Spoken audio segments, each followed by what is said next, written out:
नमस्ते सर्वाणि प्रचारिणे निर्विशेष शून्यवादी पाश्चात्य देशतारिणे। जय श्री कृष्ण चैतन्य प्रभु नित्यानंद श्री अद्वैत गदाधर श्रीवासदि गौर भक्त वृंद। हरे कृष्णा कृष्ण कृष्णा हरे हरे, हरे राम राम राम हरे हरे। श्री श्री राधा वृंदावन चंद्र की जय, श्री श्री निताई गौरंग की जय, श्रील प्रभुपाद की जय, निताई गौर प्रेमानंदे। तो लास्ट वीक का गैप हो गया था, तो हम एक चैप्टर बीच बीच में अ, हरे हमने कृष्णा प्रभु जी।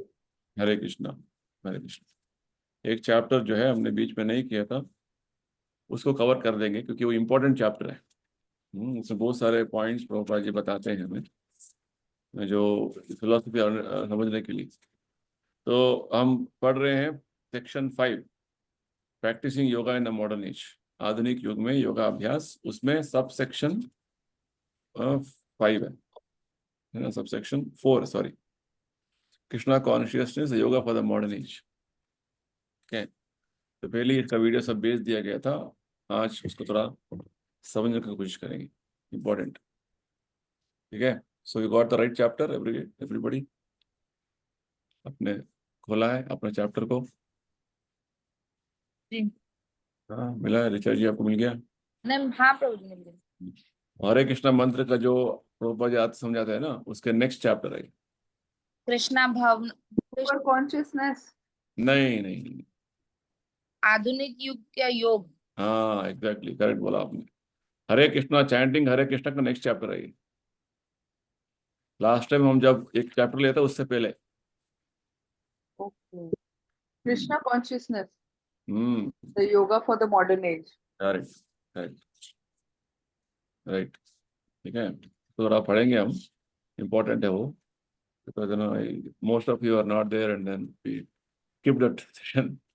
I don't want to skip that, I want to cover it।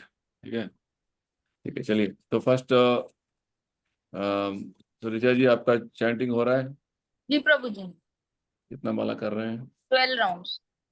Every day जी। Without fail? हम्म, हाँ, बिना मिस होके कर रहे हैं आप। जी। Chanting is very important. ठीक है, कुछ भी हो चैंटिंग नहीं छोड़ना है।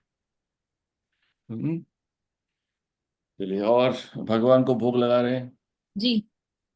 प्रसाद ही ले रहे हैं, और कुछ नहीं तो ले रहे हैं? अब ऐसा हो गया है कि हम्म, जब तक भगवान जी का भोग नहीं लगता तब तक कुछ खाने का मन ही नहीं करता है। अच्छा हुआ, very nice, it's good thing. अच्छा, एक हाँ, एक आदत बनाया हुआ है, अच्छा आदत है ये। ये तो गीता में भगवान बोलते हैं, बिना उनको भोग लगा के नहीं खाना है। यदि बिना नहाए कुछ बन गया है तो फिर दोबारा नहा के मेरे को वो खाने का मन ही नहीं करता जो बिना नहाए बना है। पहले भगवान का नहा के कुछ बनाते हैं खाने के, फिर खाते हैं। Very nice, good. तो एटलीस्ट भगवान ने हमारा जीवन में थोड़ा बहुत कृपा दिया है इस तरीके से जी। कि हम प्रसाद लेंगे, क्योंकि प्रसाद, चैंटिंग हरे कृष्णा और प्रसाद लेना, ये दो एक्टिविटीज है ना, आप हर दिन करते जाएंगे तो धीरे धीरे धीरे मन में हमारा जो चित्त चित्त में इतना शुद्धिकरण होता रहेगा कि आप अपने आप महसूस करते जाएंगे कि हम कितना हमारा चेतना में, कॉन्शियसनेस में आगे बढ़ रहे हैं आध्यात्मिक तरीके से। बस दो सिंपल कार्य, प्रभुपाद जी ने एक दो कार्य किया, चैतन्य महाप्रभु ने यही दो कार्य सिखाया सबको, क्योंकि कलयुग में सब लोगों को फिलॉसफी समझना मुश्किल है। बहुत सारे जो है कारण हो सकते हैं, पर धीरे धीरे जब ये चैंटिंग करेंगे, प्रसाद लेंगे, जो सिस्टम बनाया हुआ है उसको लेते रहेंगे, तो धीरे धीरे आपको लगेगा कि हाँ, आपका जो मन में इतना सारा जो कंफ्यूजन है, डाउट है, सब कुछ धीरे धीरे निकलता जाएगा। इस फैक्ट। ठीक है, तो करते रहिए, अच्छा है। हाँ, वेरी नाइस। तो आप करेंगे तो आपका फैमिली में सब लोग आपको फॉलो करेंगे। आपको ही बनाना है, खाना बनाना है, आपको ही भोग लगाना है ना। अरे वेरी नाइस। तो शिवा, कितना माला हो रहा है? प्रभु जी 12 कर लेता हूँ, 10 12, बट अभी इस वीक में पूरा नहीं हुआ था, बाहर था। बट बात करा था 6 8। हाँ, थोड़ा नोएडा गया था प्रभु जी, पूरा वीक ही रहा था। नहीं हो रहा था? नहीं, नहीं हो रहा था? 8 हो जा रही थी, पूरी नहीं हो रही थी प्रभु जी, 6 8 हो जाती थी, मतलब कर लेता था फिर भी हाफ। नहीं नहीं, देखिए आप 6 8 का ये हम कुछ बार्गेन नहीं कर रहे हैं भगवान से। हमारा नंबर जो है ना फिक्स होना है, यही सबसे बड़ा इंपॉर्टेंट बात है। ये क्वेश्चन मैं क्यों पूछ रहा हूँ, क्योंकि ये हमारा आध्यात्मिक जीवन का सबसे महत्वपूर्ण एक एक्टिविटी है, कार्य है। हम कुछ भी करें नहीं करें, चैंटिंग तो करना ही है। हमारा उद्देश्य क्या है कि आपको धीरे धीरे हम 16 माला तक लेके आना है, कम से कम, जी प्रभुपाद जी प्रभु बोल जी। रहे हैं, कम से कम। तो आप अभी तो 8 माला का लेवल हो गया ना, अभी 12 माला का लेवल पे हम कर रहे हैं ना, वो प्रयत्न कर रहे हैं, है ना। तो आपका संकल्प होना है कि हाँ 12 माला हर दिन होना ही है। भले ही हम थोड़ा कम खाएं, कम सोए, कुछ काम कम कर ले। चैंटिंग का जो है, तो 12 माला करने में कितना लगता है टाइम? 1.5 घंटा, 1 आवर टू 1.5 घंटा दे दो। उतना ही लगता है ना। तो करिए ना, भगवान के लिए टाइम देंगे ना, भगवान हमें टाइम और भी देंगे। हम सोचेंगे कि वो काम इम्पोर्टेंट है, ये काम इम्पोर्टेंट है, वो सब काम अपने आप हो जाएगा जब हम देखेंगे कि भगवान के लिए हम टाइम देंगे। प्रभुपाद जी आज एक वो मैं देख पढ़ रहा था, प्रभुपाद जी बोलते हैं 1968 में बोलते हैं, हाँ जितना हो सके आप जप करिए, कम से कम जितना मैंने दिया हुआ रेगुलेशन उतना करिए। क्योंकि मैंने पूरा संस्था को हरे कृष्णा जप करते ही मैंने उसको आगे बढ़ाया है। जब हम जप करते हैं तो हमें क्या करना है, भगवान अंदर से हमें प्रेरणा देते हैं, अंदर से हमें मार्गदर्शन देते हैं।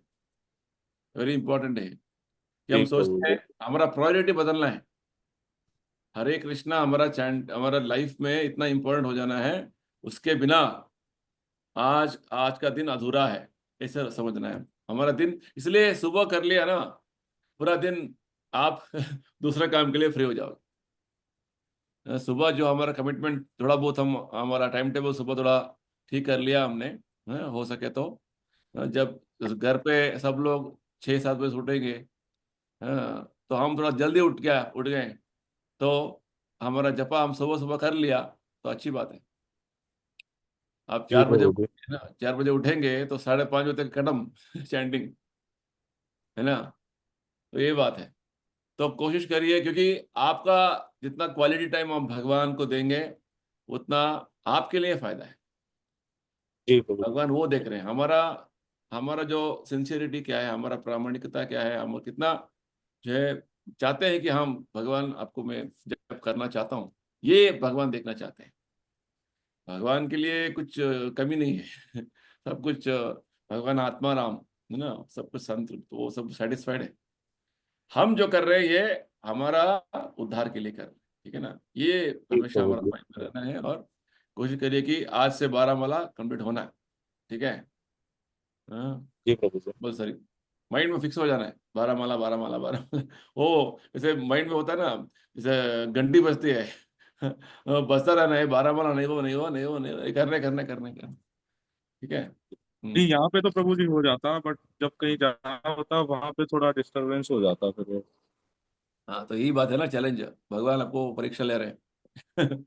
तो क्या करेंगे आप दूसरा अलग अलग परिस्थिति में, खाली यहाँ पे करेंगे बाद में नहीं करेंगे, ऐसा नहीं है ना। कहीं पे भी हो, जी प्रभु भगवान का नाम लेना है ठीक से। टाइम तो आपका हाथ में ना। जी हाँ, प्रभु जी। तो ये थोड़ा बहुत अभ्यास होना है, ठीक है। चलिए नेक्स्ट, रेणुका जी आपका कितना वाला हो रहा है? मुझे 12 माला करती हूँ, बीच बीच में 8 माला भी करना पे छोड़ देती हूँ जिस दिन नींद ज्यादा आती है ना। So I am trying to shift my timing. रात में I do it at 10 o'clock. Night? So oh, that is a I'm long thing. trying to shift it. If I can do it at 6, तो फिर 12 हो जाएगा.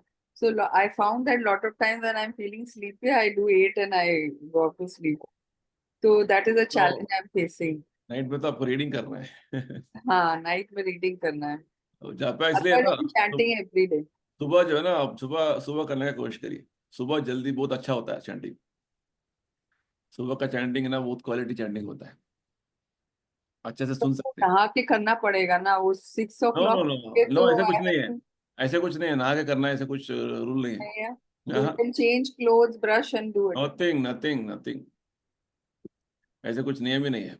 हाँ, चैतन्य महाप्रभु बोलते थे, bed किसी ने ये चैप्टर आपको सुना हुआ है, इस चैप्टर में चैतन्य महाप्रभु बोलते हैं चैंटिंग करने के लिए कोई नियम नहीं है। आप कहीं पे भी कभी भी आप बिना नहाए बिना मुंह धोए बैठ जाइए, जब करिए सुबह। ओके, तब तो फिर मॉर्निंग में हो जाएगा। खाली मुंह मुंह ऐसे ऐसे करके बैठ जाइए। ओके। आप नहाना वहाना, उसके बाद नाश्ता बनाना, उसके बाद वाह वाह फलाना, बस सब कुछ टाइम हो जाता है। इसलिए सुबह आपने 8-10 माला कर लिया ना, बाकी 2 माला तो ऐसे हो जाएगा। वो क्या होता है ना, बर्डन हो जाता है, वो बाद में करेंगे, वो करना ये करना, तो आपने कुछ नियम बनाने होता है ना। आप सुबह, सब लोग सुबह करने की कोशिश करिए। उतना टाइम समय में उठिए जब आप सब लोग, आपकी फैमिली सो रहे हैं। यानी कि उसके तरीके से आप रात को जल्दी सो जाइए, एटलीस्ट 10, 10:30 तक सो जाएंगे तो सुबह उठ सकते हैं आराम से। 4, 4:30 तक उठ सकते हैं। 4:30 भी उठेंगे ना, 6 तक हो जाएगा आपका पूरा जपा हो गया। उसके बाद नहाना वहाना जो करना करो, करिए। ठीक है, नहा के करेंगे तो अच्छा है। फिर भी आपको नहाने से जो है टाइम लग रहा है, वो कि सब काम हो रहा है, तो नो प्रॉब्लम। आप फर्स्ट शुरू करिए, जब करना शुरू करिए, अपने आप भगवान आपको समय देंगे। ठीक है, I will do it in the morning. हाँ, आप सुबह करने का पूरा कोशिश करिए, जितना हो सके करिए। मेरे हिसाब से तो आपको पूरा 12 माला कर लेना है सुबह सुबह। हाँ हाँ, हो जाएगा, सब सुबह हो हाँ, जाएगा। बस खाली आपका प्लानिंग प्लानिंग इंपॉर्टेंट है, कैसा प्लानिंग करेंगे वो इंपॉर्टेंट है। देखिए, आप जब संकल्प करेंगे ना, व्हेन यू डू डिटर्मिनेशन, मुझे सुबह सुबह करना है, तो भगवान आपको रास्ता दिखाएंगे। आपके मन में संकल्प नहीं है तो भगवान मुझे के उसका इच्छा नहीं है, मैं क्या करूं, भगवान ही छोड़ देंगे। उसका जैसे इच्छा होगा वैसा करेंगे। तो ये इंपॉर्टेंट है। भक्ति में क्या है ना, भक्ति में हमारा डिटर्मिनेशन, हमारा जो संकल्प, हम जो कैसे आगे बढ़ना है, उस पर निर्भर है सब कुछ। भगवान तो रेडी है, भगवान 24 घंटे आपका सेवा लेने के लिए रेडी है, क्योंकि हमारा बॉडी है ना, वो सपोर्ट नहीं करता है ना। पूरा दिन आपने घर में वो सारा जो है काम किया, 10 बजे तक तो सुस्त हो गए होंगे रात को। हाँ, ऑलमोस्ट स्लीपिंग टाइम है, उस टाइम माला पकड़ा तो क्या होगा, आधा नींद आधा माला जपा, ऐसे हो रहा है। वो मन भी कंसंट्रेशन वाला हाँ, नहीं होगा। पूरा दिन का पूरा विचार पूरा माइंड में घूमता रहता है। तो आपका प्रायोरिटी क्या है, आपका वैल्यू सिस्टम क्या है, वो दिखाता है। ऐसा नहीं कि रात में जप करने से वो भगवान स्वीकार नहीं करेंगे, स्वीकार करेंगे, क्योंकि हमारा शरीर साथ नहीं दे रहा है ना। सुबह सुबह जब उठ जाएंगे तो शरीर आपका साथ देगा, पूरा आपको इतना फ्रेश रहेगा बॉडी, क्योंकि आपने अभी अभी सो के उठे हैं। तो इसलिए हम चाहते हैं कि ब्रह्म मुहूर्त में अब जब करेंगे ना, वो क्वालिटी जो है वो सबसे बढ़िया है।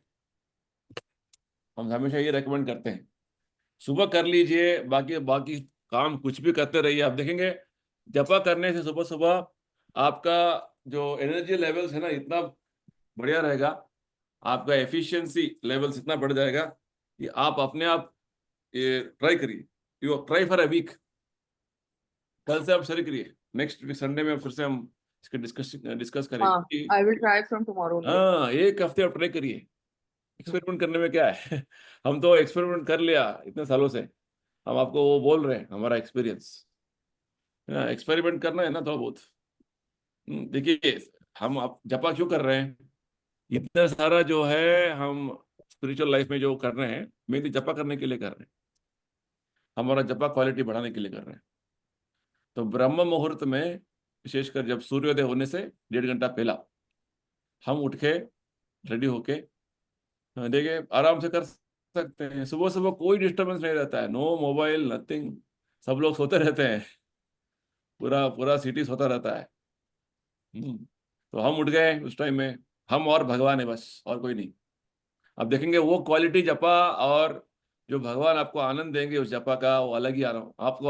आपको you will feel that every day I should do this, ऐसे फीलिंग आएगा। हाँ, कभी कभी हो सकता है, हाँ कुछ इमरजेंसी हुआ, कुछ काम आ गया, ठीक है, दिन में कभी कर लिया आपने। साधारण तरीके से सुबह सुबह कर लेने का अच्छा बात होगा, बहुत अच्छा जो है वो शेड्यूल हो जाएगा, आपको फिक्स हो जाएगा। आपका आप देखेंगे आपका हेल्थ इंप्रूव हो जाएगा। हाँ, आपका health, physical health, mental health, emotional health. सबसे बढ़िया ये होगा कि भगवान जो चाहते हैं, ब्रह्म मुहूर्त में क्या होगा ना, एक स्पेशल ऑफर होता है। जैसे होता है ना, कभी कभी दिवाली में, कभी त्योहार में मॉल में ऑफर रखता है ना, आप 2 खरीदने के 1 मुफ्त फ्री।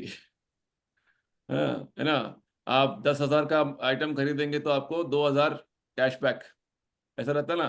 तो ब्रह्म मुहूर्त में जो करेंगे उसका इफेक्ट, प्रभुपाद जी बोलते हैं, 1,000 times more than other times of the day. क्यों नहीं उठा, क्यों हमें लाभ उठाना नहीं है? उस टाइम हम सोते रहेंगे तो क्या होगा बताइए, फायदा नहीं। तो ये एक आध्यात्मिक जीवन का एक एक बेसिक स्टेप है जो हमें उठाना पड़ेगा। ठीक है, तो कोशिश करिए सुबह ब्रह्म मुहूर्त में करने का। उस टाइम उठ जाइए जब आपका शेड्यूल आप देखिए कैसे है, क्योंकि आपका फैमिली का कमिटमेंट्स होगा, बहुत सारी चीजें होंगी। आप अपना टाइम टेबल उस तरीके से आप फिक्स करिए। ऐसा नहीं है कि जब आप कभी भी करेंगे तो उसका इफेक्ट नहीं रहेगा। इफेक्ट रहेगा, हमारा बॉडी साथ नहीं देता है ना, ये प्रॉब्लम। हमारा बॉडी सबसे अच्छा साथ तब तब देगा जब हम सुबह करेंगे वर्कआउट। तो इसे बोलते हैं ना, गोइंग अगेंस्ट द करंट।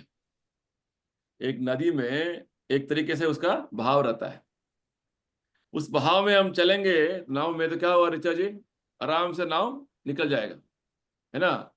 उसके बहाव के विरुद्ध जाएंगे, हाँ, अपोजिट जाएंगे तो क्या होगा, बहुत मुश्किल है। हाँ, बहुत मेहनत करना पड़ता है।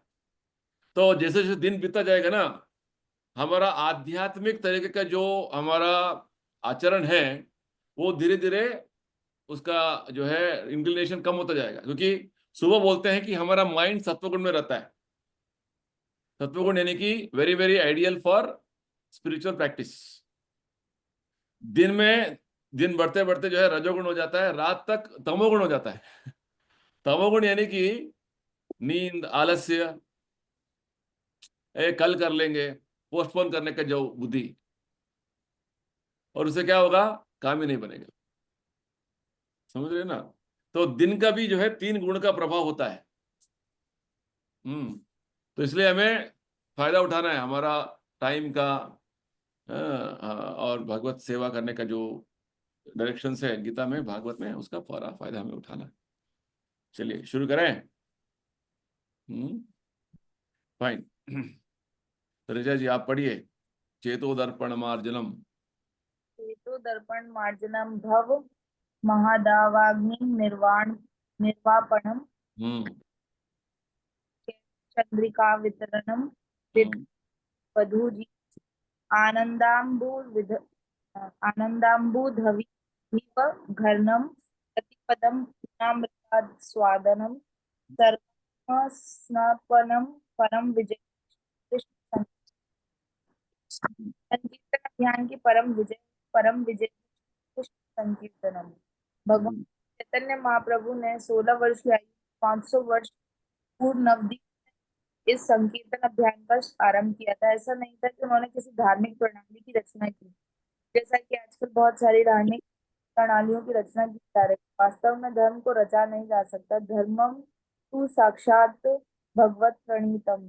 धर्म हम्म का अर्थ है भगवान के नियम, भगवान के द्वारा दी गई आचार संहिता। निश्चय ही हम के नियमों का पालन किए बगैर ही नहीं रह सकते।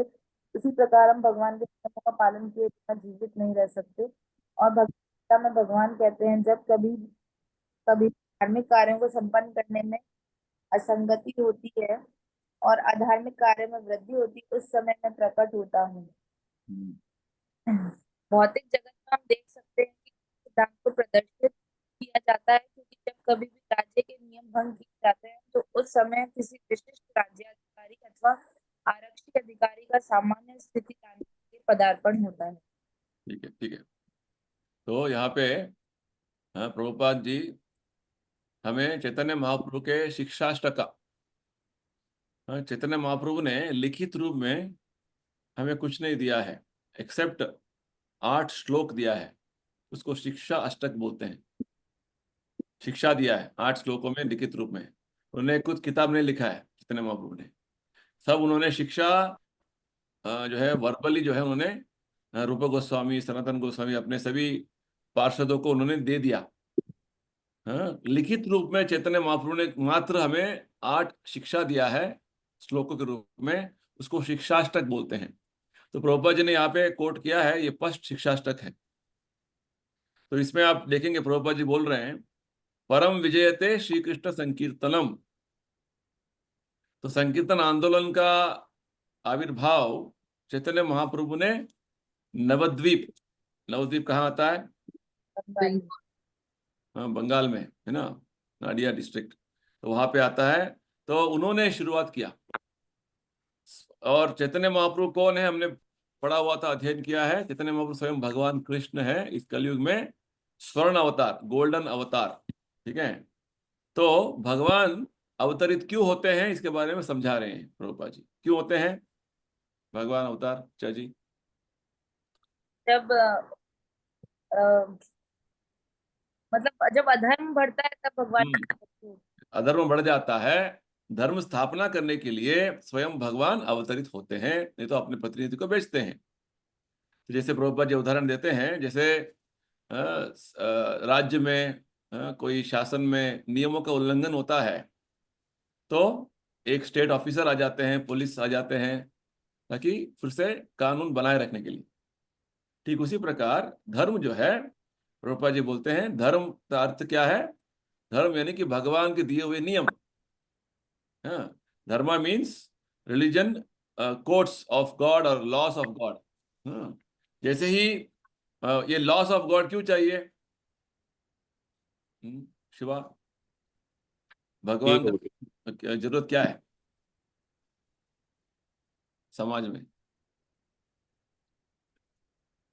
एक बार सर फिर से रिपीट करेंगे प्रभु जी, आवाज कट गया था।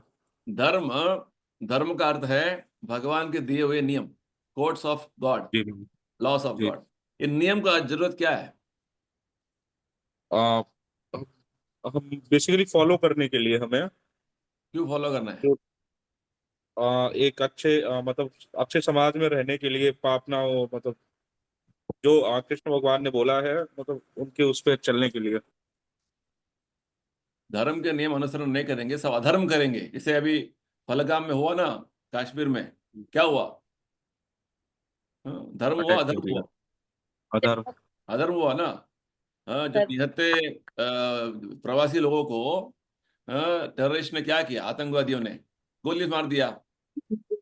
हाँ, वो तो सोचते हैं कि धर्म कर रहे हैं, वास्तव में अधर्म है वो, है ना। अधर्म यानी कि समाज में एक तरीके का सामरस्यता और जो है सब लोग साथ मिलजुल कर कोऑपरेशन में रहने का जो एक नियम बनाए हैं भगवान ने, ताकि मनुष्य जीवन का उद्देश्य आगे बढ़े। जैसे फॉर एग्जाम्पल ट्रैफिक रूल नियम है, ये सरकार का नियम है। हाँ, एक तरीके से एक गाड़ी जाना है, इस तरीके से एक जाना है, वन वे है। ये सब सरकार ने नियम क्यों बनाया? ताकि ट्रैफिक फ्लो जो है वो स्मूथ रहे, सुगम रहे, सब लोग आराम से अच्छे इस तरीके से पहुंचे अपने घर सुरक्षित। नहीं नहीं, मैं जैसे चाहूंगा मैं वैसे करूंगा, तो क्या होगा? वो नियमों का उल्लंघन हो जाएगा। तो वो ना केवल उसके लिए हानिकारक है, बाकी लोग जो जा रहे हैं उनको भी हानि हो सकता है। समझ रहे हो ना। तो सरकार, भगवान का नियमों का अनुसरण क्यों करना है हमको? क्योंकि ना केवल हमारे जीवन का लक्ष्य तक आगे पहुंचने के लिए, और ताकि बाकी समाज में ऐसे उपद्रव नहीं मचाना है, डिस्टर्बेंस नहीं होना है। इसलिए ये जब प्रभुपाद जी कुछ बोलते हैं तो हमें उसका आगे पीछे पूरा अलग अलग एंगल्स में उसको समझना है। ठीक है ना। तो प्रभुपाद जी यही बोल रहे हैं कि धर्म का स्थापना भगवान क्यों करते हैं? क्योंकि अधर्म का जब उसका प्रभाव ज्यादा हो जाता है, तो धर्म का स्थापना करने के लिए स्वयं भगवान आते हैं। तो अब तक जो है वो पहलगाम में बस सब शांति से था सब चीजें। अभी अचानक ऐसे उपद्रव हो गया कि सरकार को खुद वहां पे मिलिट्री भेजना पड़ रहा है। यहाँ तक बात चल रही है कि युद्ध हो सकता है पाकिस्तान भारत के बीच में, क्योंकि फिर से ऐसा नहीं हो, देश में ऐसा जो है आतंकवादी का जो जो जो माहौल नहीं बना, सबको डरावना जो है ऐसा माहौल नहीं बना रहना है। सबको शांति से और अपना जीवन का उद्देश्य समझकर आगे बढ़ने का जो काम होना है, हर समय डरते रहेंगे, डरावन जीवन चलेगा तो कैसा होगा, है ना? तो ये सरकार का कर्तव्य है। ठीक उसी प्रकार भगवान का उद्देश्य भौतिक संसार में, भौतिक संसार का रचना करने का उद्देश्य है हम सब जीवात्मा आध्यात्मिक मार्ग में चलने का उद्देश्य। उसको फॉलो नहीं करें, बस अपने तरीके से हम काम करते रहेंगे तो क्या होगा? भगवान आना पड़ेगा, फिर से समझाना पड़ेगा, नहीं नहीं ये धर्म नहीं है, अधर्म है। ये धर्म ऐसा फॉलो करो। और इसके लिए भगवान क्या करते हैं? परित्राणाय साधूनां विनाशाय दुष्कृतां। भगवान यही करते हैं, भक्तों का रक्षा करते हैं और दानवों का विनाश करते हैं। ये तो सरकार करेगा अभी। कोई भी सरकार में जो लोग अधर्म करने जाएंगे तो उसको क्या करेंगे? विनाश करेंगे। तो भगवान का नियम है, क्योंकि उनको विनाश नहीं करेंगे तो और उपद्रव मचाते जाएंगे। तो क्षमा कर दिया तो वो चुप नहीं बैठेंगे, वो समझ रहे हैं?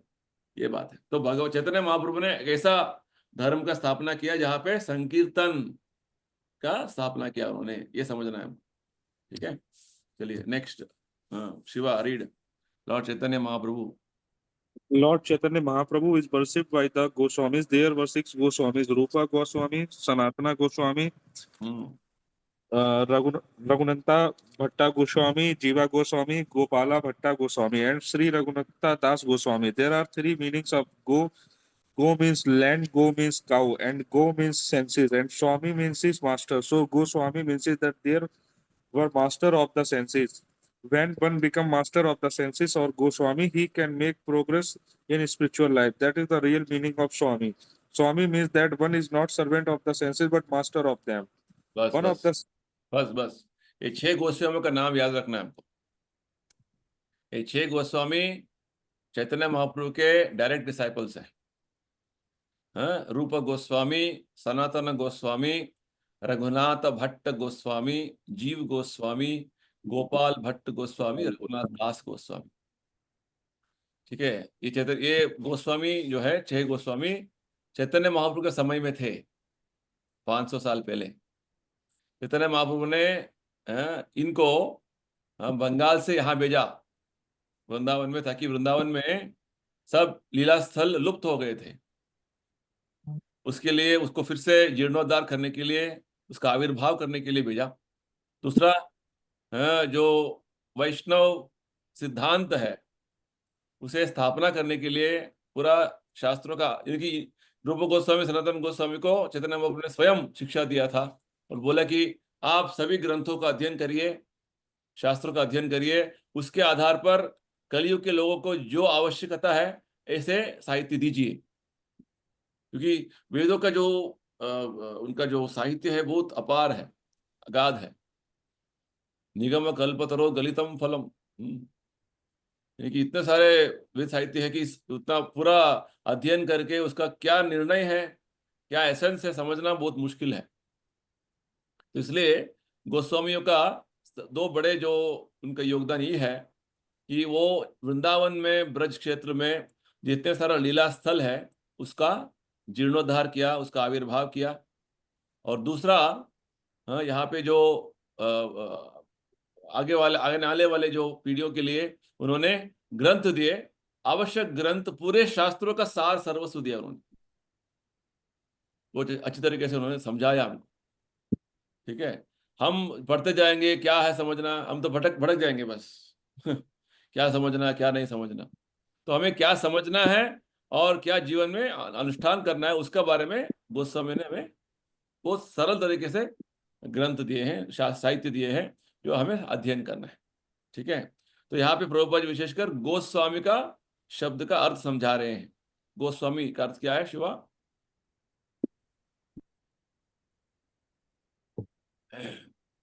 गोस्वामी का अर्थ क्या है? The master of senses. उसका मीनिंग क्या है? जो अपने सेंस के ऊपर जिसका मतलब बेसिकली पूरा वो हो नियंत्रण। हाँ, तो इससे क्या होगा? गोस्वामी बनने से क्या फायदा होगा होंगे? हमारे सेंसेस पे जब कंट्रोल होगा तो जो मन भटकता है वो सारी चीजें नहीं होंगी। हमें पता, मतलब बहुत सारी चीजें होती जो हमें मतलब मन करता है हमारा, तो उसमें कंट्रोल होता है। इससे क्या होगा? स्पिरिचुअल लाइफ में प्रभु जी हेल्प मिलती है। हाँ, तो मन कंट्रोल नहीं हुआ तो स्पिरिचुअल लाइफ में आगे बढ़ सकते हैं? नहीं, नहीं, क्यों? और चीजों में फिर ज्यादा मन करेगा, हाँ, सांसारिक जीवन में और चीजों पे ज्यादा अट्रैक्ट होंगे फिर लोग। हाँ, जो चीजें हर आदमी को अट्रैक्ट करता है उसके पीछे भागते रहेंगे। जी। आध्यात्मिक जीवन यानी कि भौतिक चीजों से वैराग्य, जितना हो सके उतना। क्योंकि आध्यात्मिक जीवन ऐसा नहीं कि हम दो हमारा शरीर है ना, दो पाँव है, एक पाँव एक नाव में है, दूसरा पाँव दूसरा नाव में रहेगा तो क्या होगा? गिर जाएंगे पानी में। हमें एक नाव में जाना है, आध्यात्मिक नाव में जाना है, हाँ, स्पिरिचुअल लाइफ में जाना है। नहीं नहीं, ये भी चलेगा ये भी चलेगा, नहीं, वो चलेगा कितना जब तक चलेगा तब तक आप बैलेंस करेंगे, बैलेंस टूट जाएगा तो गिर जाएंगे। बैलेंस करना उतना आसान भी नहीं है। एनीवे, प्रभुपाद यही बोलते हैं कि हमारा वर्तमान भौतिक जीवन है, उसी को थोड़ा हम आध्यात्मिकरण करेंगे, स्पिरिचुअलाइज करेंगे, तो अपने आप हम आराम से आध्यात्मिक जीवन में आगे बढ़ सकते हैं। तो हमें गोदास नहीं बनना है। गोदास यानी कि हाँ, हमारे इंद्रियों का दास नहीं बनना है, हमें इंद्रियों का स्वामी बनना है, गोस्वामी बनना है। और ये 6 गोस्वामी जो है वास्तव में इंद्रियों के स्वामी थे। हम एक और अलग बुक पढ़ने वाले हैं इसके बाद, उपदेशामृत, जो चैतन्य जो रूप गोस्वामी ने हमें दिया हुआ है। छोटा सा बुक है, उसमें 11 श्लोक है, अलग अलग तरीके से समझाते हैं कैसे शुरुआत से हम भक्ति में आगे बढ़ना है, समझाते हैं। उसका हम अध्ययन करेंगे अगले अगले क्लास से, ठीक है? क्योंकि हाँ, जितने स्वामी जैन ने अलग अलग मंदिर का जीर्णोद्धार किया था ना। हाँ, सभी जो मंदिर आप देखते हैं वृंदावन, बड़े बड़े मंदिर, राधा गोविंद मंदिर, राधा दामोदर मंदिर, है ना, ये सभी मंदिरों का जो है राधा रमन मंदिर, इन सब राधा मंदिरों का स्थापना किया, और उद्धार किया, जीर्णोद्धार किया। वो सारे तो उस टाइम पे प्रभु जी, तो हाँ, हाँ, टाइम पे तो मुगल होंगे ना इंडिया में। हाँ, उस टाइम मुगल थे। अकबर अकबर अकबर बादशाह था उस टाइम। जैसे फॉर एग्जाम्पल राधा कुंड, राधा कुंड इस स्वरूप में नहीं था पहले। वो एक पूरा खेत में लुप्त हो गया था।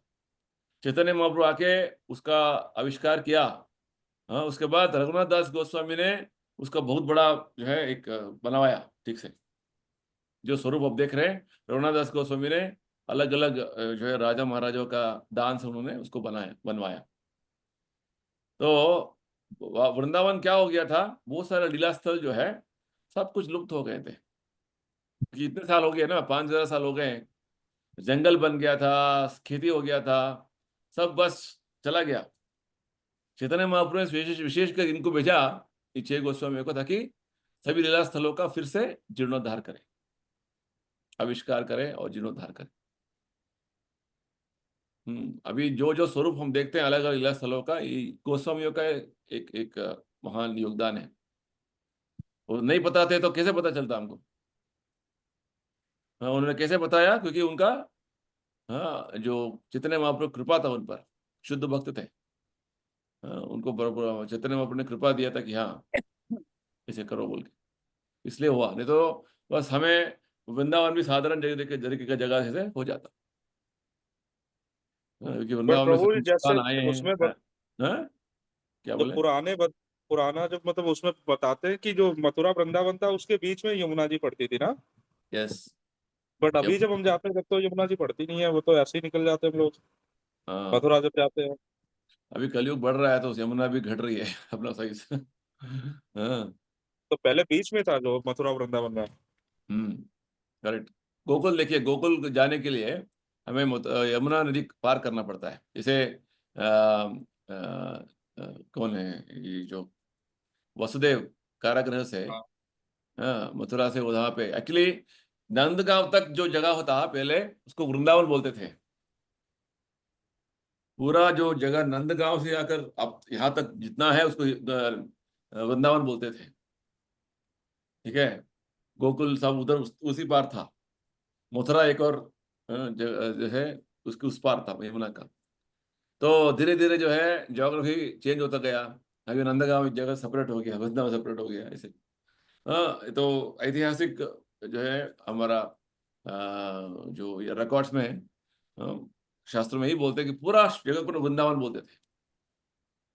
अभी वृंदावन का जो है जगह छोटा हो गया। एनीवे, सब हिस्ट्री है। वास्तव में सभी लीला स्थल जो देखते हैं, 12 वन है, 12 कानन, और बहुत सारे लीला स्थल है जहाँ जहाँ पे गोकुल हो, नंदगांव हो, बरसाना हो, गोवर्धन में जो बहुत सारे लीला स्थल है, वो सभी लीला स्थलों का अलग अलग स्थलों में गोस्वामी ने भजन किया है। उन्होंने अलग अलग लीला किया हुआ है। भगवान के साथ अलग अलग लीला हुआ है।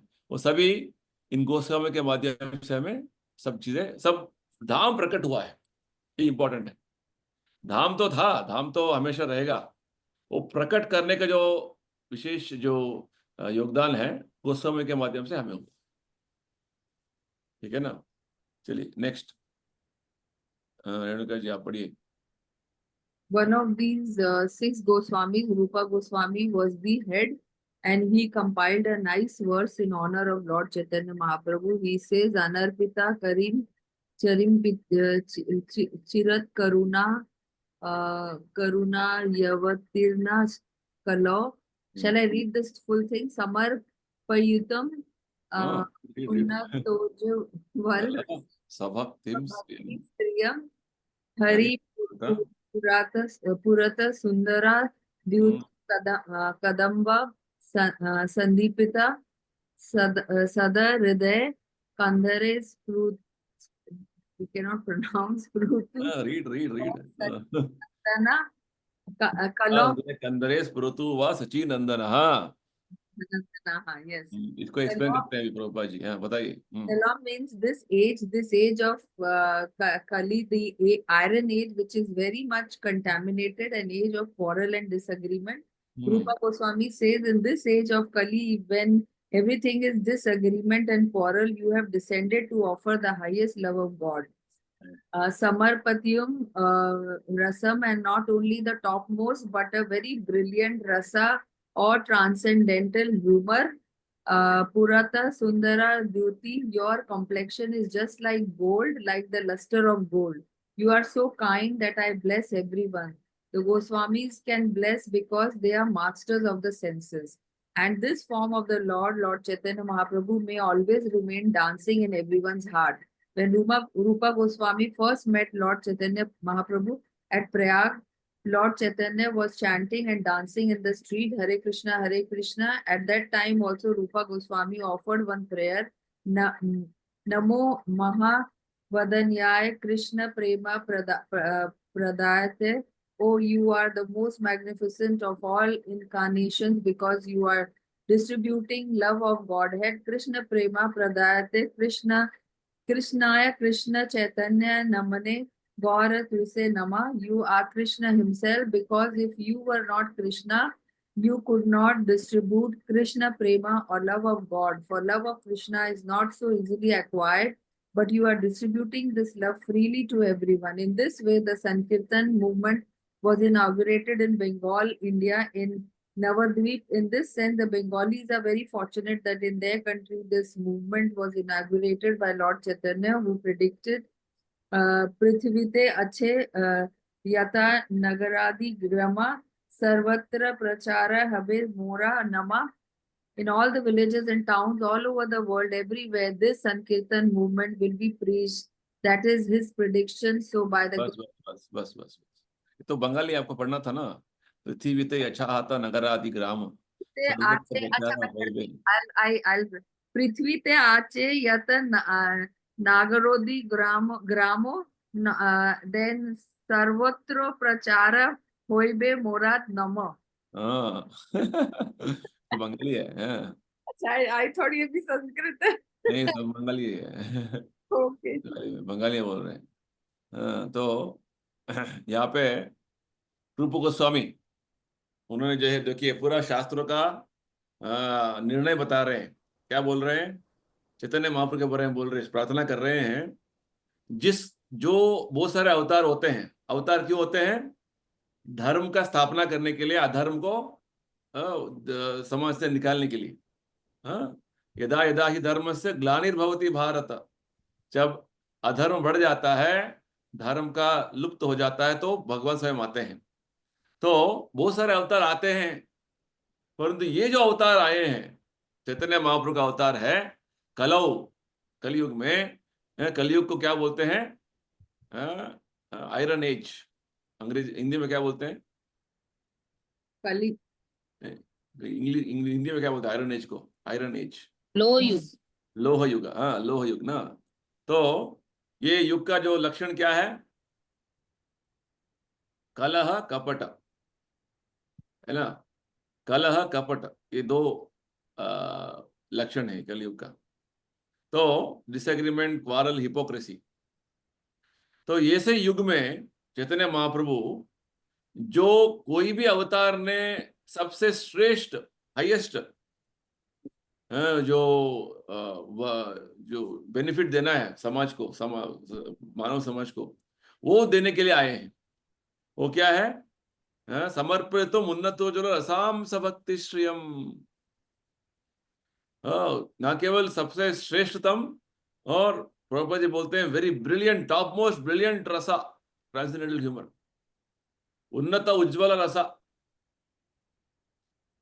तो वो क्या है? भगवान का कृष्ण प्रेम देने के लिए आए हैं। और कैसे उनका शरीर का वर्ण था? पुरट सुंदर द्युति,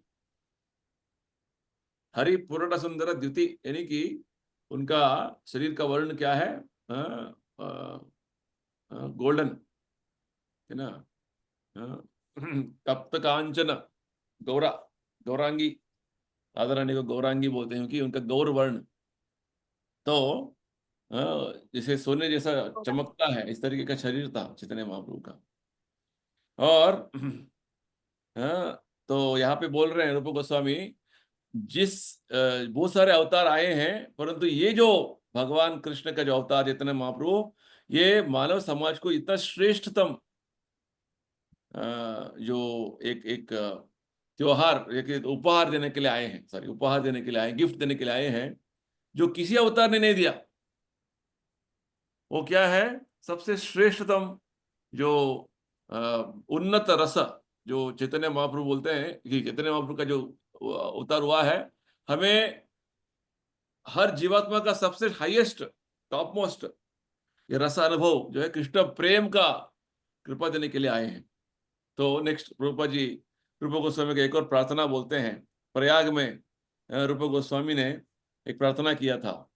कृष्ण हाँ, वो आपको याद रखना है। ये तो बोलते हैं ना, हम कब बोलते हैं बताइए ये मंत्र? भोग में, हाँ, भोग भोग लगाने के टाइम में बोलते हैं ना ये मंत्र। सेकंड मंत्र। हाँ, सेकंड मंत्र बोलते हैं, नमो महावदन्याय कृष्ण प्रेम प्रदायते कृष्णाय कृष्ण चैतन्य नामने गौरत्विषे नमः। ये मंत्र याद रखना है। इसका मीनिंग क्या है? वो बोलते हैं कि महाप्रभु, आप सबसे वदान्याय अवतार, इतना दयालु अवतार है सभी अवतारों में, क्योंकि आप कृष्ण प्रेम प्रदायते, आप कृष्ण प्रेम प्रदान कर रहे हैं। कृष्ण प्रेम जो है वो साधारण तरीके से मिलता नहीं है, सबसे अमूल्य है वो।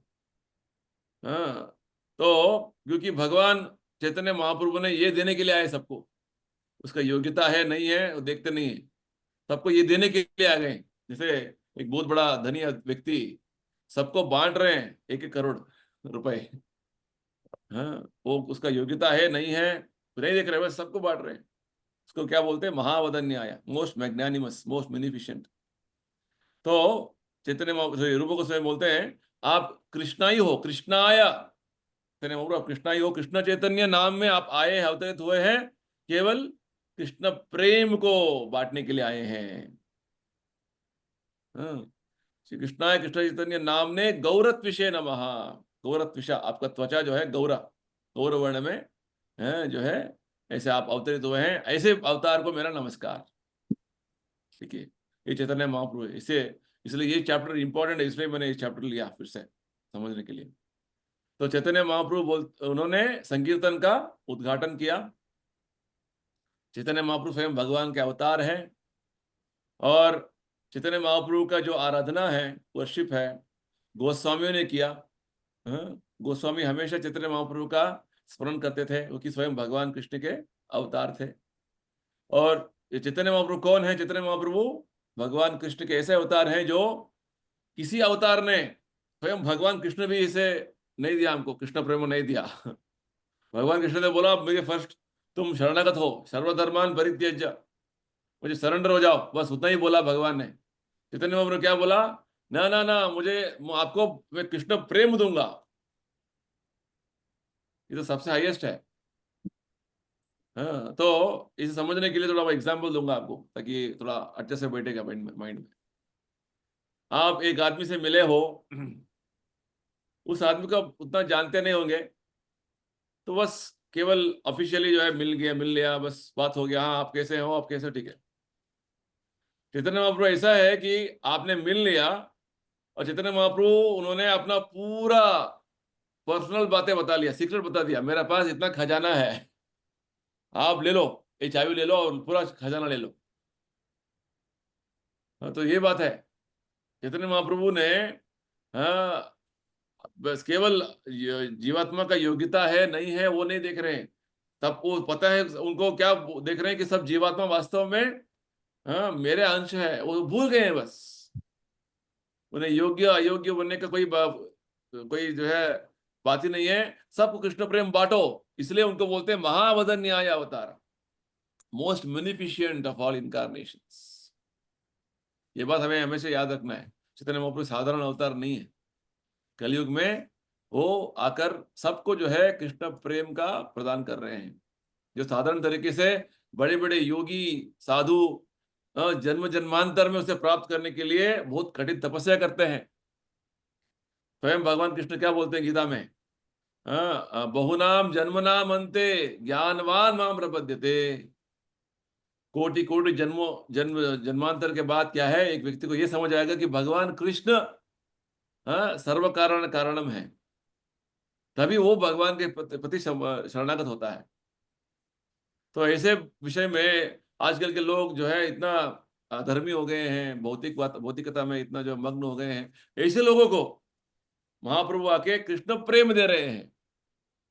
ऐसे एक अनपढ़ व्यक्ति को सरकार ने आईएएस टाइटल दे दिया, उपाधि दे दिया, आप कल से तुम कलेक्टर बन गए, क्या होगा?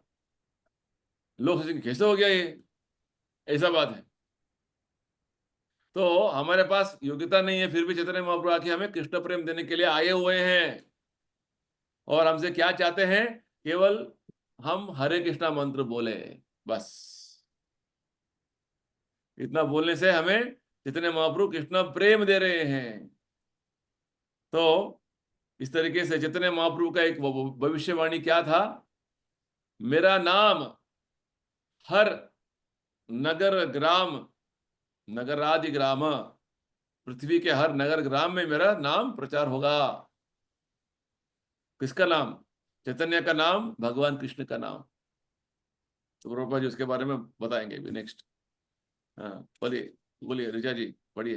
भगवान चैतन्य महाप्रभु की कृपा के कारण यह अभियान न्यूयॉर्क से आरंभ होता हुआ पश्चिमी में पहले से ही आरंभ हो चुका है। हमारे संकीर्तन का अभियान सन 1966 में न्यूयॉर्क से सर्वप्रथम आरंभ हुआ। उस समय मैं न्यूयॉर्क पहुंचा और मैंने टॉम्किंस स्क्वायर में इस हरे कृष्ण महामंत्र का कीर्तन आरंभ किया। मैं वहां 3 घंटे तक एक छोटा सा मृदंग लेकर कीर्तन करता रहा और ये अमेरिकन युवा एकत्र हुए तथा क्रमशः इस अभियान में सम्मिलित हो गए। इस प्रकार यह अभियान बढ़ता जा रहा है। सबसे पहले संकीर्तन अभियान न्यूयॉर्क के 26 सेकेंड एवेन्यू पर स्थित एक स्टोर फ्रंट में आरंभ किया गया था। उसके पश्चात हमने San Francisco, Montreal, Boston, Los Angeles, Buffalo, Columbus इत्यादि स्थानों में अपनी शाखाएं आरंभ की। अब हमारी 24 शाखाएं हैं, जिसमें लंदन और हैम्बर्ग की एक शाखा भी सम्मिलित है। लंदन में ये सभी अमेरिकन युवक और युवतियां हैं और वे प्रचार कर रहे हैं। वे ना तो सन्यासी है, ना वेदांती, ना हिंदू, न ही भारतीय, परंतु उन्होंने इस अभियान को बहुत अधिक गंभीरता पूर्वक ग्रहण किया है।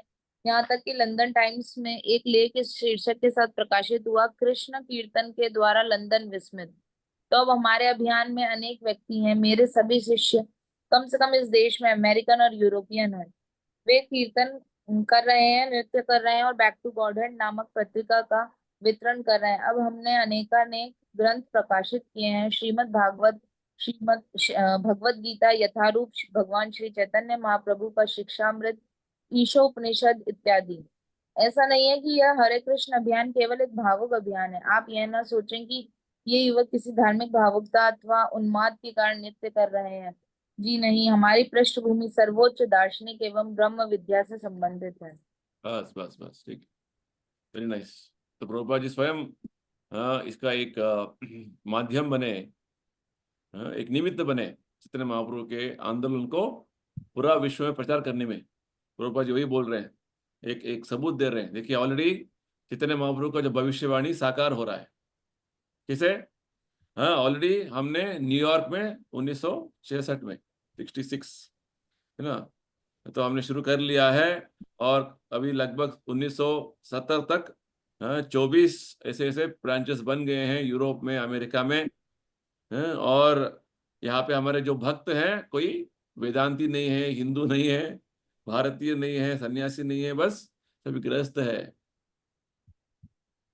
तो ये प्रभुपाद जी ऑलरेडी चैतन्य महाप्रभु का जो भविष्यवाणी था वो पूरा हो रहा है।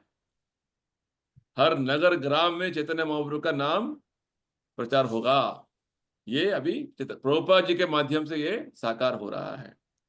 प्रभुपाद जी बोलते हैं ना केवल हम संकीर्तन करते हैं, नृत्य करते हैं, हम बैक टू गॉडेड का एक पत्रिका भी सबको वितरण करते हैं। हमारे पास बहुत सारे किताब है, भागवत गीता, भागवत, चैतन्य महाप्रभु के शिक्षाएं, ईश्वर से बहुत सारे। प्रभुपाद जी यही बोलना चाहते हैं कि हम केवल भावुक नहीं है कि बस हम भावुक होकर नर्तन करेंगे, चाप करेंगे, बस हमारे पास जो है highest philosophical and theosophical background, दार्शनिक और तात्विक जो है सिद्धांत हमारे पास है। ये क्यों कर रहे हैं, इसका हमारे पास बैकग्राउंड है। नर्तन क्यों कर रहे हैं, जप क्यों कर रहे हैं, संकीर्तन क्यों कर रहे हैं, इसका हमारा बैकग्राउंड है। ऐसा नहीं कि हम ऐसे ही भावुक होकर कर रहे हैं। जैसे प्रभुपाद जी बोलते हैं भगवद गीता में, religion without philosophy is sentiment. धर्म जो है कोई उसका तत्व में आधारित नहीं है, दर्शन शास्त्र में आधारित नहीं है, तो केवल एक भावुकता है। एक फेनेटिज्म मीन्स ऐसे पूरा मुझे करना है, बस मेरे धर्म में ऐसे बोलते हैं। ऐसे क्या हुआ अभी देख रहे हैं ना, हमारे धर्म में ऐसे बोला है, जो हमारे धर्म का अनुसरण नहीं करते उनको मार देना है। ये तो इसको बोलते हैं फेनेटिज्म। पूरा एक भावुक होकर, इमोशनल होकर वो काम करना, कोई बुद्धि नहीं है। वही एक और एक्सट्रीम क्या है, philosophy without religion is speculation. केवल आपको तत्व ज्ञान है, धार्मिक आचरण का कोई मतलब नहीं है, तो उसको बोलते हैं तो केवल स्पेकुलेशन, काल्पनिक तरीके से कभी उहापोह में रहेंगे, वो भी गलत है। तो भक्ति यानी कि सेंटिमेंट एंड फिलॉसफी बोथ, दोनों एक तरीके का बैलेंस रहता है। हमारे पास तत्व भी है, हम भावुक भी होते हैं। भावुक भी होते हैं एक तत्व के आधार पर, ये बात है ना। तो जैसे एक घर पे शादी त्योहार शादी ब्याह का जो है कुछ माहौल है, तो सभी आनंद में, आनंद का भावना में है।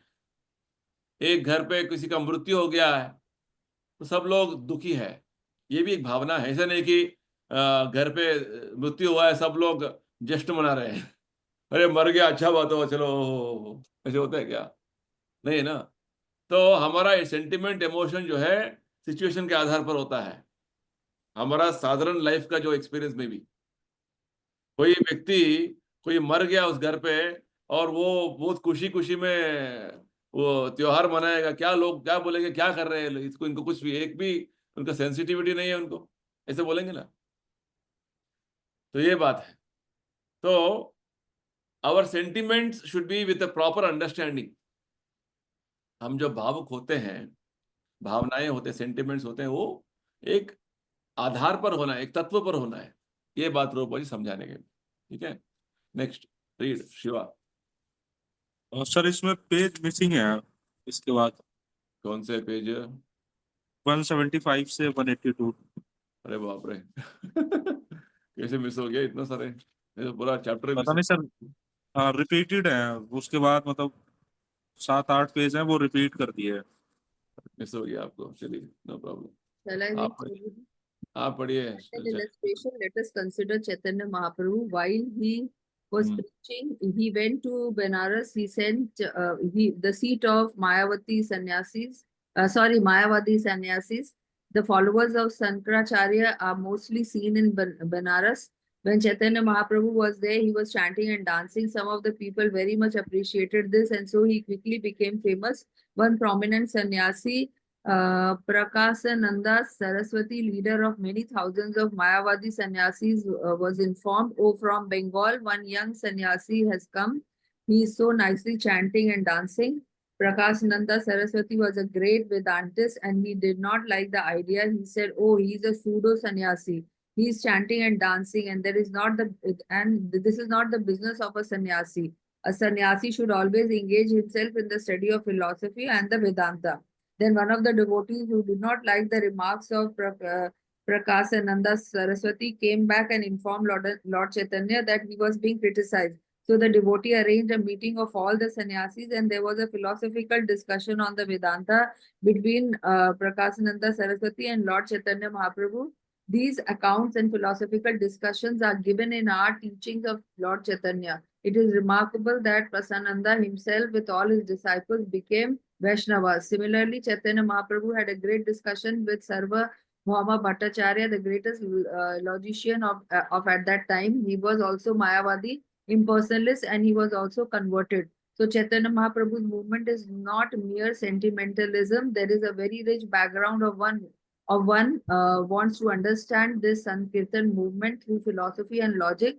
There is ample opportunity for this movement is based on science and only the authority of the Vedas. But it is also simplified. That is the beauty of this movement. Whether one is a great scholar or philosopher or a child, he can take part without any difficulty. Other systems of self-realization, the jnana process or yoga process, are also recognized, but it is not possible to practice them in this age. That is the verdict of the Vedas. Karte yad dhyayato vishnam tretayam yajato makhai Dvapare Paricharyayam Kalau Tad Dhari Kirtanat.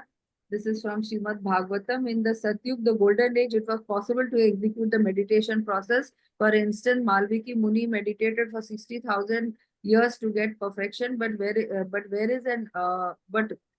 is our old age? Besides that, for the meditation process, as described in the Bhagavad Gita, one has to select a secluded place. He has to execute it alone. He has to sit down in a rigid posture. He has to lead a life of complete celibacy and so on. There are many rules and regulations. That Ashtanga yoga meditation is not possible. If one is satisfied by imitating, that is a different thing. But if one wants perfection, then he has to execute all the 8 stages of Ashtanga yoga. If this is not possible, then it is a waste of time. What is the ultimate goal? बस अब तो भाग रहे हैं हाँ, It express is understood, बहुत simplified करके लिखा है that Ashtanga yoga cannot be. आपने बहुत बार बोला है कि possible. आप तो बुलेट ट्रेन जैसे भाग रहे हैं, हम तो थोड़ा सिंपल है। आप इसलिए बोल रहे पढ़ना है आपको अभी हाँ, कल simple. हफ्ते I में understood very well. हम संडे पढ़ना नहीं है हमें हर दिन पढ़ना है बस। अभी पता सब समझ गए ना, इसलिए पढ़ा रहे हैं आपसे ताकि आप पढ़े। Two of the Mayavadis got converted to Vaishnavas. हाँ, कौन माया तू मायावती कौन है? वो एक तो आपका प्रसन्नंदा सरस्वती है, प्रसन्नानंद and the नहीं, प्रकाशानंदा सरस्वती, हाँ, प्रकाश सरस्वती उसके साथ कौन थे? और सर्वभौमा भट्टाचार्य थे। नहीं, प्रकाश सरस्वती हजारों मायावा सन्यासी उनके अनुयायी थे। अच्छा, हाँ, लेकिन पढ़िए ना, ठीक से पढ़िए। ही वॉज अ प्रोमिनेंट सन्यासी। सबसे प्रमुख सन्यासी वो थे। Yes, he was a prominent sannyasi of the हाँ, monks. Yes. तो ये leader of many thousands of, वो चैतन्य चरितम में बोलते हैं 60,000 सन्यासी थे, मायावादी सन्यासी। हाँ, it सब is लोग written. कन्वर्ट हो गए। इधर लिखा नहीं है, बोल रहा हूँ, प्रभुपाद जी ऐसे थाउजेंड्स लिखे हैं।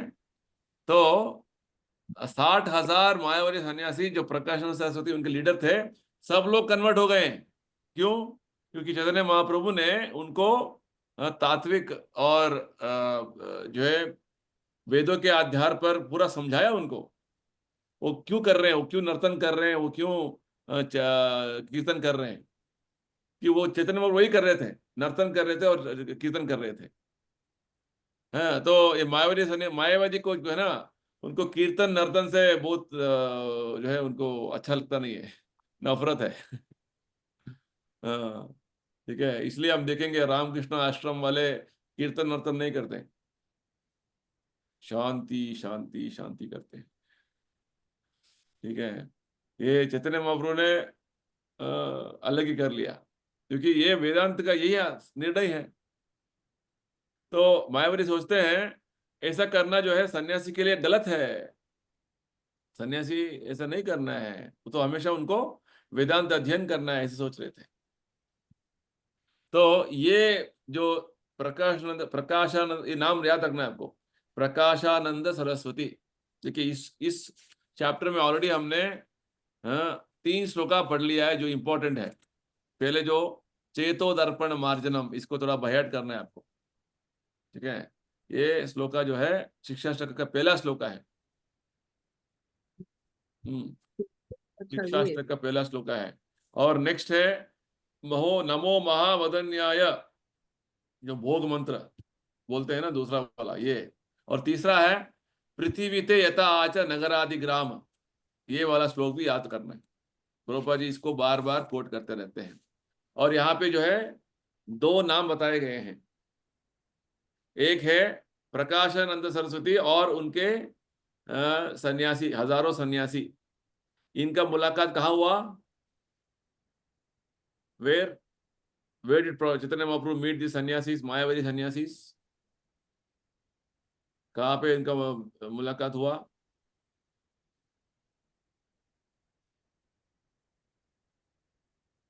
जगह जगह बताइए, जगह का नाम। बनारस। हाँ, बनारस, काशी। ठीक है, काशी में हुआ, वाराणसी में हुआ। जो मायावादी का एक गढ़ बोलते हैं इसको, है ना। और सार्वभौम भट्टाचार्य जो है, इनका मुलाकात हुआ चैतन्य महाप्रभु से जगन्नाथपुरी में। सार्वभौम भट्टाचार्य कौन थे? सबसे बड़े उनके समय में लॉजिशियन, तार्किक तर्क तर्क तर्क तर्क तर्कज्ञ थे, और वो भी मायावादी थे। वो आयु में, एज में बहुत बड़े थे चैतन्य महाप्रभु से। तो वो भी, उन्होंने भी कन्वर्ट कर लिया, क्योंकि चैतन्य महाप्रभु ने क्या किया, वेदों के आधार पर, वेदों के प्रमाण पर उन्होंने समझाया और अपना पूरा बात प्रस्तुत किया इन लोगों के सामने, उनको मानना पड़ा। तो प्रभुपाद जी एक श्लोक बता रहे हैं भागवत से, कि सत्य युग में ध्यान मार्ग से कृते ध्यायतो विष्णु, लोग भगवान का साक्षात्कार करते थे। तो अभी साक्षात्कार ध्यान के बारे में प्रभुपाद जी और बात बता रहे हैं। वाल्मीकि मुनि ने कितना साल तपस्या किया, ध्यान किया? 60,000 वर्ष। 60,000 ईयर्स, 60,000 वर्ष किया उन्होंने। देखिए, उसके बाद उनको साक्षात्कार हुआ। अभी हमारा आयु क्या है? 100 साल भी नहीं जीते हम, 60-70 साल जी ले तो बहुत हो गया। 60,000 साल उन्होंने तपस्या की है। तो ध्यान के बारे में गीता में 6 चैप्टर में पूरा भगवान उसका डिटेल्स देते हैं। हमें एकांत रहना है, एक निर्जन प्रदेश में रहना है, एक तरीके से शरीर को जो है हमें उसका आसन बैठना है, बहुत सारे नियम है, ब्रह्मचर्य का पालन करना है, बहुत सारे नियमों का अनुसरण करना है। उसके बाद ध्यान करने का एक एक वातावरण बन जाएगा। तो ये सब करना जो है उतना आसान नहीं है कलयुग में, है ना। तो ध्यान करने का उद्देश्य क्या है? प्रभुपाद जी बोलते हैं भगवान को साक्षात्कार करना। कलयुग में सब कुछ संभव नहीं है। आप पढ़िए जी next. What is ultimate goal of yoga process? योग अथवा ध्यान की विधि का चरम लक्ष्य क्या है? भगवान अर्थात परतत्व या परमात्मा या परम ईश्वर के संपर्क में आ जाना। सभी प्रकार की योग की विधियों का यही लक्ष्य है। उसी प्रकार दार्शनिक अनुसंधान ज्ञान मार्ग का भी लक्ष्य पर ब्रह्म को समझना है। निसंदेह ये प्रामाणिक विधियां हैं, परंतु प्रामाणिक वर्णन के अनुसार वे इस कलयुग अर्थात लोह युग में व्यवहारिक नहीं है। इसीलिए हमें इस हरि कीर्तन की विधि को अपनाना पड़ता है। कोई भी मनुष्य बिना किसी पूर्व योग्यता के इसकी साधना कर सकता है। किसी को न दर्शन न ही और न ही वेदांत का अध्ययन करने की आवश्यकता है। भगवान श्री चैतन्य की प्रकाशानंद सरस्वती के साथ हुई भेंट का यही तात्पर्य था। जब भगवान श्री चैतन्य और प्रकाशानंद सरस्वती के बीच वेदांत दर्शन पर गहन चर्चा हुई, तो प्रकाशानंद सरस्वती ने सबसे पहले श्री चैतन्य महाप्रभु से पूछा, मैं समझता हूँ कि तुम अपनी युवावस्था में एक बहुत अच्छे विद्वान थे। वास्तव में भगवान श्री चैतन्य एक अत्यंत महान विद्वान थे। उनका नाम था निमाई पंडित और 16 वर्षीय अवस्था में उन्होंने कश्मीर के एक महान विद्वान केशव काश्मीरी को हराया था। और मैं ये भी समझता हूँ कि तुम संस्कृत के महान विद्वान हो, विशेषकर तर्क शास्त्र में तुम एक अत्यंत उच्च कोटि के विद्वान हो। तुम्हारा जन्म भी ब्राह्मण परिवार में हुआ था और अब तुम एक सन्यासी हो। तो ये क्या कारण है कि तुम कीर्तन और नृत्य कर रहे हो और वेदांत का अध्ययन नहीं करते हो? तो यह पहला प्रश्न था जो प्रकाशानंद सरस्वती ने भगवान श्री चैतन्य महाप्रभु से पूछा, और भगवान श्री चैतन्य ने उत्तर दिया, जी हाँ, इसका कारण यह है कि जब मुझे अपने गुरु महाराज के द्वारा दीक्षा प्राप्त हुई तो उन्होंने कहा कि मैं प्रथम श्रेणी का मूर्ख हूँ, तुम वेदांत की चर्चा मत करो। उन्होंने मुझसे कहा, तुम केवल अपना समय व्यर्थ ही नष्ट करोगे, केवल इस हरे कृष्ण कीर्तन को ग्रहण करो और तुम सफल हो जाओगे। श्रीमन महाप्रभु का यह उत्तर था। निसंदेह भगवान श्री चैतन्य महाप्रभु मूर्ख नहीं थे और निश्चय वेदांत मूर्खों के लिए नहीं है। पहले तो व्यक्ति को पर्याप्त शिक्षा प्राप्त करनी चाहिए और एक विशेष स्तर पर पहुंचना चाहिए, ताकि तभी वह वेदांत समझ सकते हैं। एक एक शब्द में अर्थों का भंडार छिपा है और शंकराचार्य तथा रामानुजाचार्य के द्वारा बहुत से बड़े बड़े संस्कृत में भाष्य हैं, परंतु फिर हम वेदांत समझ कैसे सकते हैं? यह संभव नहीं है। भले ही एक या दो व्यक्तियों के लिए समझना संभव हो, परंतु जन साधारण के लिए संभव नहीं है, न ही योगाभ्यास संभव है। इसलिए यदि कोई चैतन्य महाप्रभु का मार्ग हरे कृष्ण कीर्तन का आश्रय लेता है तो लाभ की पहली श्रेणी होगी चेतो दर्पण मार्जनम। दूसरे शब्दों में केवल कीर्तन करने के द्वारा ही उसके चित्त से सभी मैल दूर हो जाएगा। कीर्तन कीजिए, इसमें कोई व्यय नहीं और न ही कोई हानि। यदि कोई एक सप्ताह के लिए भी कीर्तन करता है तो वह देखेगा कि आध्यात्मिक विज्ञान में वह कितनी अधिक प्रगति कर लेता है। बस बस, देखिए मैंने क्या बोला आपको, एक हफ्ते के लिए आपको सुबह जपा करिए उठ के ब्रह्म मुहूर्त में, यही बात प्रभुपाद जी बोल रहे, देखिए। हाँ, समझ गए रेणुका जी? हाँ मैंने जो बोला था ये बात प्रभुपाद जी बोल रहे हाँ। हैं। One simply chant for 1 week, क्या होगा आपको? कितना आप आध्यात्मिक ज्ञान में आगे बढ़ रहे हैं, आपको अपने आप समझ आएगा। हर हम बोल रहे हैं कि थोड़ा टाइम कब करना बोल रहे हैं, बस ब्रह्म मुहूर्त करिए, आप देखिए क्या होगा, बहुत इफेक्ट होगा।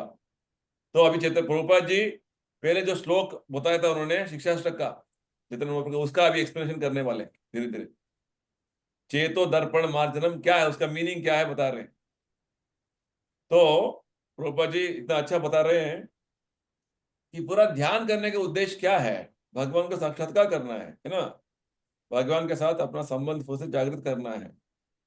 तो योगा यानी कि भगवान के साथ फिर से जोड़ना कनेक्शन होना है ना, ये योगा है। तो एक ज्ञान मार्ग है, दार्शनिक अनुसंधान एक मार्ग है। इस तरीके से सब लोग वास्तव में भगवान का ही साक्षात्कार करने के दिशा में चल रहे हैं। तो ये सभी प्रमाणीकृत मार्ग है, ध्यान योग, ज्ञान योग, सब चीजें। परंतु कलयुग में ये सब कुछ प्रैक्टिकल नहीं है। ये बात है, ये हमें समझना है। कलयुग में मात्र क्या है, जैसे अब देखिए भागवत के एक और श्लोक बताए गए हैं, वो भी इंपॉर्टेंट श्लोक है, वो भी याद याद याद रखना है। कृते ध्यायतो विष्णु, त्रेता युग में, सॉरी सत्ययुग में ध्यान करके लोगों ने भगवान का साक्षात्कार किया। त्रेता युग में मखई ही यानी कि यज्ञ यागादि करके हाँ, लोगों ने भगवान का साक्षात्कार किया। द्वापर द्वापरे परिचर्याया, द्वापर युग में, उसका मीनिंग अभी बताया नहीं है, आगे बताने वाले हैं। द्वापर युग में मंदिर का निर्माण करके मंदिरों में भगवान का आराधना करने का जो माध्यम से लोगों ने साक्षात्कार किया। तो कलयुग सत्य युग का ध्यान, त्रेता युग का यज्ञ, हाँ, द्वापर युग का भगवान का आराधना, ये कलयुग में उतना आसान नहीं है। इसलिए कलयुग में क्या है? कीर्तन कलोद हरि कीर्तनात्, हरि कीर्तन। कलयुग में केवल हरि कीर्तन। हमें ध्यान करने का कोई जो है योग्यता प्राप्त करना है, कोई समस्या नहीं है। यज्ञ करने के लिए बहुत सारे सामग्री का आवश्यकता है, और यज्ञ करने के लिए जो जो जो उसका योग्यता क्या है, ब्राह्मण को ठीक से मंत्र बोलना है, सब कुछ चीजें, वो सब इधर संभव नहीं है कलयुग में। और बड़े बड़े मंदिर का निर्माण हम देख रहे हैं कितना मुश्किल है मंदिर निर्माण करना चल रहा है हमारा 20 साल से। तो ये बात है। तो वेदांत अध्ययन करने की जरूरत नहीं है। केवल भगवान का नाम, आपको योग्यता है योग्यता नहीं है, आप करते रहिए, आप आगे बढ़ते जाएंगे। तो यही बात यहाँ पे प्रभुपाद जी समझा रहे हैं। क्योंकि प्रकाशानंद सरस्वती ने चैतन्य महाप्रभु से बोला, मुझे पता है कि आपके पूर्व जीवन में संन्यास लेने से पहले बहुत बड़े पंडित थे, निमाई पंडित आपका नाम था। क्यों क्यों निमाई पंडित आ गया उनका नाम? वो नीम के पेड़ के साथ मतलब उनका माता जी ने वो तो निमाई आ गया उनका नाम, पंडित निमाई। कैसे आया? पंडित पंडित नाम कैसे आया? वो बहुत वो थे मतलब उनका नाम क्या था, मतलब वो बहुत इंटेलिजेंट थे बचपन से ही। 16 साल की उम्र, देखिए बढ़िया ना, आपने पढ़ा था, आप ये भूल गए। 16 साल की उम्र में कश्मीर से एक बहुत बड़े पंडित आए थे। हाँ उन्होंने, मैंने इनकी वो देखी थी, पूरी पिक्चर हाँ, देखी। देखी थी, भूल गई। नहीं नहीं अभी, मतलब नाम नहीं याद रहते ना प्रभु ये जी। अभी भी पढ़ा पढ़ा ना, पढ़ने का टाइम में थोड़ा ध्यान रखना है ना। हाँ, पर पढ़ने के लिए तोता जैसे पढ़ेगा तो क्या होगा? कोई फायदा नहीं है। पढ़ते पढ़ते थोड़ा उसको कनेक्ट करना है माइंड में, है ना। तो निमाई पंडित, जिनका जो इनका नाम था पूर्व जीवन का, संन्यास लेने से पहले चैतन्य महाप्रभु का, 16 साल की उम्र में एक बड़े बड़े विद्वान आए थे, जिनका नाम है केशव काश्मीरी। हाँ, कश्मीर से एक विद्वान आए थे। उनको उन्होंने वाद विवाद में, उनको हरा दिया। ठीक ठीक है ना? किया। ठीक है, तर्क में उन्होंने हरा दिया उन्होंने। तो ये सब पता था पूरा, सब लोगों को पता था। चैतन्य महाप्रभु जो निमाय पंडित थे, साधारण व्यक्ति नहीं थे वो। तर्क में, व्याकरण में, संस्कृत में बहुत बड़े विद्वान है बोल के सबको पता था, है ना। इतने होने के बावजूद चैतन्य महाप्रभु नर्तन कीर्तन कर रहे थे, वेदांत का अध्ययन नहीं कर रहे थे। तो ये आश्चर्य हो गया प्रकाशानंद सरस्वती को देखकर। तो उन्होंने बोला कि क्यों ऐसे कर रहे हैं आप? चैतन्य महाप्रभु ने क्या बोला? Very important. चैतन्य महाप्रभु का उत्तर क्या था? Not easy for everyone, common man to understand Vedanta. नहीं नहीं नहीं, इंपॉर्टेंट है। चैतन्य महाप्रभु क्या बोला? मेरे गुरु महाराज ने बोला कि मैं सबसे बड़े मूर्ख हूं, हम्म। I am fool number 1। ठीक है, पढ़िए। हाँ हाँ लेकिन हाँ, वो इसीलिए बोला है कि इट इज वो नॉट। बाद में बोलना है, फर्स्ट क्या बोला वो बोलना है। हाँ चैतन्य अच्छा महाप्रभु ओके। ने बोला मैं सबसे बड़ा मूर्ख हूँ। ये हमें दिन में 1000 बार बोलना है अपने आप को, मैं सबसे बड़ा मूर्ख हूँ, सबसे बड़ा मूर्ख हूँ। हाँ, ठीक है, हम क्या सोचते हैं, हम सबसे बड़े विद्वान हैं, सबसे बड़े विद्वान हैं। ठीक है ना। तो उनके गुरु महाराज ने, उन्होंने बोला, चैतन्य महाप्रभु गुरु महाराज ने, कि आप वेदांत नहीं पढ़ना, आप मूर्ख हो, केवल आप समय व्यर्थ करोगे, केवल हरे कृष्ण जप करो, कीर्तन करो, बोला। तो वास्तव में चैतन्य महाप्रभु मूर्ख नहीं थे। हाँ, साधारण तरीके का जो दृष्टिकोण से, भौतिक तरीके के दृष्टिकोण से, वो सबसे बड़े वेदांती भी थे, सबसे बड़े जो ज्ञानी भी थे। तर्क उनको सबको अच्छा था, सबका सब पर्याप्त मात्रा में उनका शिक्षा भी हुआ था। मतलब पर उन्हें हरे कृष्ण कीर्तन करना है, इसलिए उनको वेदांत नहीं पढ़ना है ऐसा। नहीं नहीं नहीं नहीं नहीं, ऐसा नहीं है। ये आप समझिए, ये इंपॉर्टेंट पॉइंट, इसलिए मैं थोड़ा धीरे धीरे जा रहा हूँ इसके में। क्योंकि वेदांत का जो भाष्य है, व्याख्या है, बड़े बड़े जो आचार्य, शंकराचार्य, रामानुजाचार्य, उन्होंने बड़ी मात्रा में उन्होंने उसका व्याख्या दिया हुआ। ठीक है ना। तो परंतु वेदांत को समझना वेद का जो ज्ञान समझना साधारण लोगों के क्षमता नहीं है। एक दो लोग समझ पाएंगे। साधारण तरीके से जन सामान्य को ये समझना इस कलयुग में असंभव है। समझ रहे हैं ना? तो सब लोग कौन है? मूर्ख है। इसलिए चैतन्य महाप्रभु ने एक साधारण व्यक्ति का जो है पात्र निभाया और बोला मैं मूर्ख हूं। मेरे गुरु महाराज ने बोला मैं बड़ा मूर्ख हूं, मूर्ख नंबर 1 मूर्ख हूं, इसलिए वेदांत नहीं पढ़ना, तुम समझ नहीं आएगा। वेदांत अध्ययन करने के लिए बहुत सारा योग्यता होना चाहिए। आपको 12 साल व्याकरण अध्ययन करना है, उसके बाद बहुत सारे जो है विधि व्याकरण का जो अभ्यास करना है, बहुत सारे नियम है, उसके बाद आपको वेदांत समझ में आएगा। परंतु चैतन्य महाप्रभु ने एक ऐसा आसान विधान दिया कि आप वेदांत पढ़ने का और उसको योग्यता प्राप्त करने की कोई जरूरत नहीं है, केवल हरे कृष्णा जप करिए तो क्या होगा। वेदांत अध्ययन करने का उद्देश्य क्या है? मन का शुद्धिकरण। हाँ, आप जो है आध्यात्मिक मार्ग में आगे बढ़ना। तो वही जो इफेक्ट होगा आपको केवल भगवान का नाम लेने से होगा, ये चैतन्य महाप्रभु ने बताया। क्योंकि कलयुग में लोगों का योग्यता नहीं है, कोई गिने चुने लोग करते होंगे, सब लोग थोड़ी कर पा रहे हैं।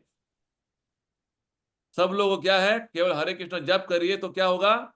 पहला जो स्टेप क्या होगा, देखिए फर्स्ट श्लोक का देखिए क्या बताते हैं।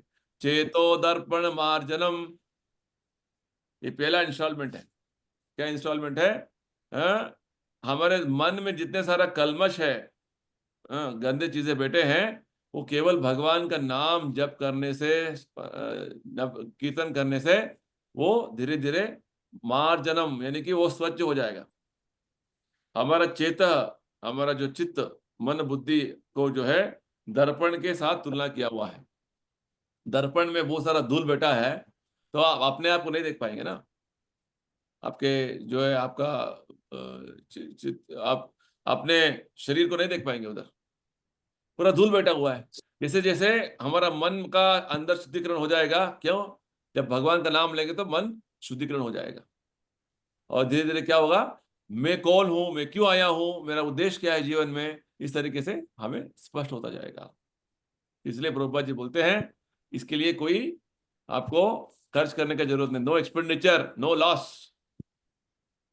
हरे कृष्णा बोलने के लिए आपको लॉस नहीं है, गेन बहुत है, और खर्च भी नहीं है। बोलते तो रहते हैं ना कुछ बोलते रहते हैं, वो ये वो। हरे कृष्णा बोलिए, एक हफ्ता बोलिए, देखिए क्या होगा उसका आपको इफेक्ट। प्रभुपाद जी बोलते हैं अब कितना आध्यात्मिक जीवन में आगे बढ़ते जाएंगे। ठीक है, चलिए अभी टाइम हो गया ऑलरेडी ज्यादा, हम कंटिन्यू करेंगे नेक्स्ट वीक और इसको कंप्लीट करेंगे। Fine, so we'll close here, so we'll meet again next week. जी, प्रभुपाद की जय। हरे कृष्ण। हरे कृष्ण।